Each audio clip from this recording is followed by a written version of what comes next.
사람들이 이런 분위기로 업계가 돌아가는구나를 알면 좀 좋을 것 예. 같아서 그런 것도 한번 언급해 주시면 좋을 네. 것 같아요. 그러니까 제가 이렇게 좀 자신있게 말씀드릴 수 있는 건, 저 작가님처럼 우리가 부동산 투자를 했었던 사람이고, 투자자세요? 네. 돈을 벌었기 때문에 한국 분들이 생각하는 마인드나, 저도 투자자 입장으로서 부동산에서 일을 하면서 이들이 생각하는 거랑 우리랑 보는 관점이 너무 다르다라는 걸 좀 많이 느낄 수가 있었거든요. 일본에서는 부동산 투자를, 작가님도 놀라셨지만 생명보험이죠. 네. 맞아요. 저희처럼 이걸 사서 돈을 벌어서 무조건 캐피탈 게인을 먹자 이게 아니라, 죽으면 우리 가족들 어떻게 하지? 그래서 은행에서 돈을 빌릴 때 생명보험으로 같이 적용해서 이걸 사는 거죠. 나 죽으면 그 생명보험회사에서 이 빚을 대신 갚아줘. 그럼 내가 죽어도 우리 가족들은 이걸로 월세 받을 수 있고 팔면 수익을 가질 수 있잖아, 이런 느낌으로 가는 거거든요. 이게 어떤 말씀인지 아시겠나요? 저는 이거 이해하는데 꽤 오래 걸렸거든요. 우리가 부동산을 살 때 그거 그냥 내 소유의 것, 그리고 대출을 레버리지를 일으켜서 그거를 갚아 나가면서 원금 상환을 다 하면 내 거. 그런데 만약에 노후에, 집의 얘기를 할게요. 노후에 내가 그걸 갚지도 못하고 좀 힘들어졌다 하면은 이제 국가에게 이제 기속시키면서 그죠. 주택연금을 받을 그렇죠. 수 있는 요 정도의 개념이 우리나라의 부동산 투자 또는 소유라면, 이제 일본에서는 아예 생명보험사가 들어간대요. 너무 신기하지 않아요? 부동산을 내가 사는데 내가 나중에 아까 말했던 내가 불의의 사고로 문제가 생기면 이거 어떡하지?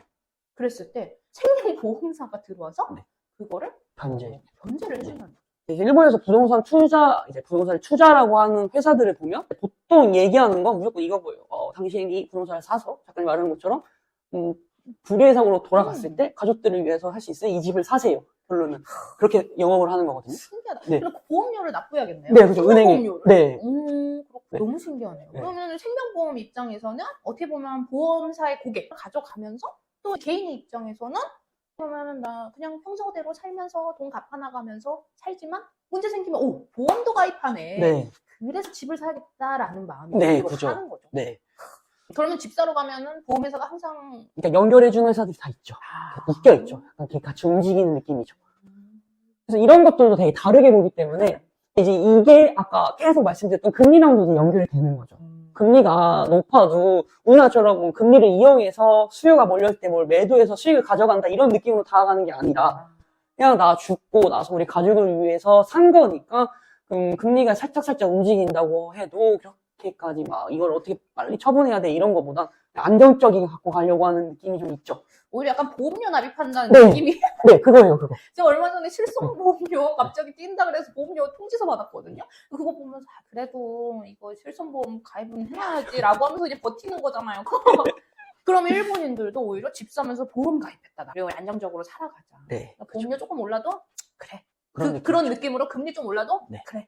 버티자. 네. 할 수 있게 네, 되는. 그죠. 그러다 보니까 그 금리가 중요한 건 맞지만 크게 올리는 거 아닌 이상 그것보다는 좀 다른 부분으로 일본 부동산 투자를 좀 바라봤으면 좋겠다는 말씀을 드렸던 거고요. 제가 사실은 좋은 일이 있었습니다. 제가 유튜브에서도 몇 번 업로드를 했는데, 제가 기존의 건물을 매각하고 그리고 갈아타기에 성공을 했어요. 약 8개월 정도 걸쳐서 매물을 탐색하고 새 건물을 매입할 수 있게 되었는데요. 이렇게 한국에 사는 한국인이 월세를 세팅을 하는 이런 사례가 이제 혹시 뭐 고객도 좋고 주위 사람들도 좋고 아시는 내용 중에서 사례가 있다면 한번 얘기해 주셔도 좋을 것 같아요. 임차인이 누가 들어와 있는지가 제일 중요한 것 같거든요. 근데 나가 임대료를 얼마 받는 것보다 얼마나 싸게 사서 수익률을 올렸는지가 더 중요했던 부분이기 때문에, 예를 들어서 좀 유명한 가게 아니면은 병원 이런 것들 들어갔던 게 제일 큰 성공 사례지 않나 싶거든요.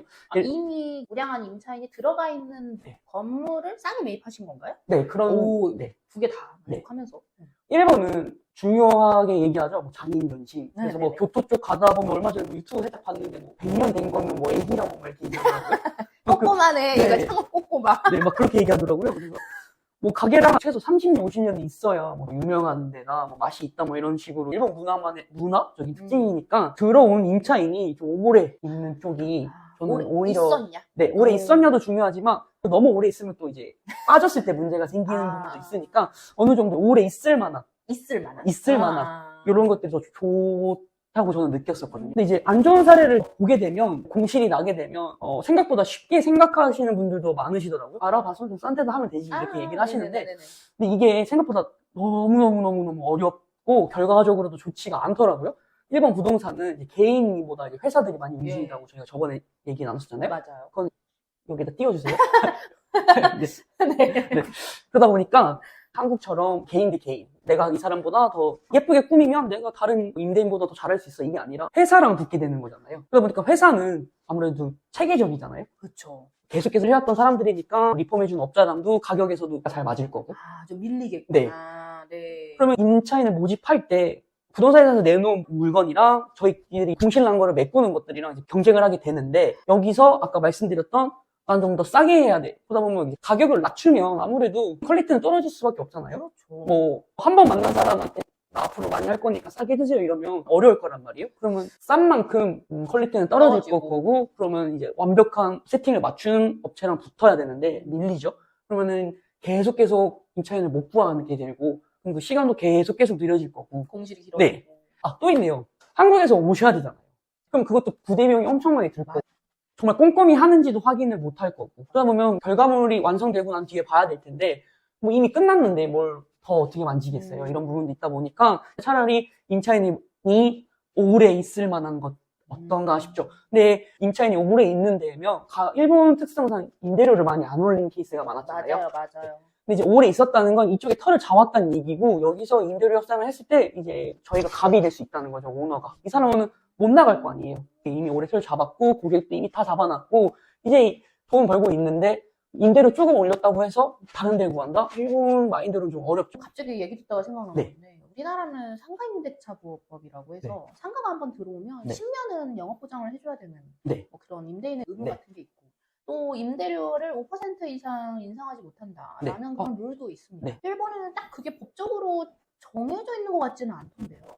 일본도 임대료를 크게 올릴 수 있는 건 아니고요. 정해진 비중 선에서 올릴 수 있는데, 뭐 10년 동안 의무적인 것도 말씀하셨는데, 그런 것들 정기 임대차에서 따로 있죠. 네. 들어갈 때 딱 그 기간 안 동안만 임대를 하겠다 해서 뭐 10년 잡기도 하고 딱 정해져 있는 거고, 2년 후에 뭐 임대료를 안 올린다 그러면 뭐 나가면 되지 않나요? 라고 이렇게 뭐 내쫓으면 되죠, 이렇게 말씀하시는데, 일본도 한국처럼 법적으로 이제 보호를 해주죠. 왜냐면 어쩔 수 없이 약자를 편에 서게 되는 부분이 좀 있잖아요. 뭐 제가 이런 얘기도 있었어요. 저번에 한국 분들이 계속 재건축 얘기해서 왜 이걸 못하냐를, 뭐 내쫓으면 되잖아요, 이렇게 살짝 얘기했었는데, 어떤 얘기를 들었었냐면 이때 야쿠자를 쓰기도 한다고 막 이런 얘기까지 나오더라고요. 무서워. 네.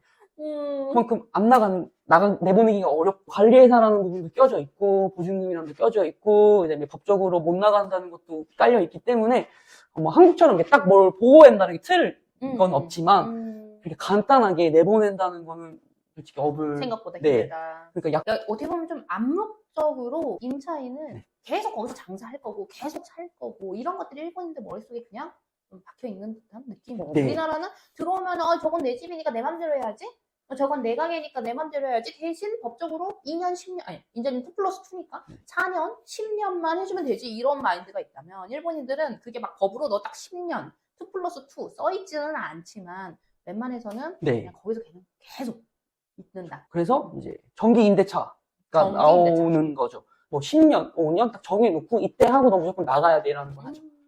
근데 대신 이렇게 상업적인 건물이나 그리고 집이랑 조금 다른데, 이제 집 같은 경우에 임대료가 좀 싸지죠. 정기 임대차를 가게 될 경우에. 딱 그 몇 년을 보장해서 나가야 되니까. 임차인 입장에서는 그럼 좀 싸게 해줘. 내가 그때 나가줄게. 네. 초기 비용이 어마무시하게 들어가요. 집을 한번 구할 때 뭐 5배, 6배 이렇게 들기 때문에. 원래 9월료는 임대료에 한 대여섯 배는 그냥 날아가는 비용이에요. 네, 그냥 다 버리는 거죠. 그게 임대인 입장에서는 참 좋거든요. 네. 왜냐면 그게 수입으로 들어오는 그죠. 건들이 받는다고. 뭐 레이킹 이런 것들을 받을 때는 임대인 입장에서는 참 좋은데, 임차인 입장이 되면 그거 못 돌려가요. 네, 다 버리는 거거든요. 네, 되니까 부담이 되지. 네, 엄청 크죠. 네. 저기 도쿄 안쪽으로 막 들어오면 월세 최소 막 150 이렇게 넘어가는데, 그렇죠. 그걸 5배, 6배 하면 막 7, 8배 이렇게 들거든요. 거의 이사비까지 하면 뭐 네, 1,000만 원. 네. 네. 그러다 보니까 정기 임대차를 정해놓으면 임차 입장에서는 크게 메리트가 없는 거예요. 정기로 갔을 때는 임대료가 좀 낮아지죠. 한 80%?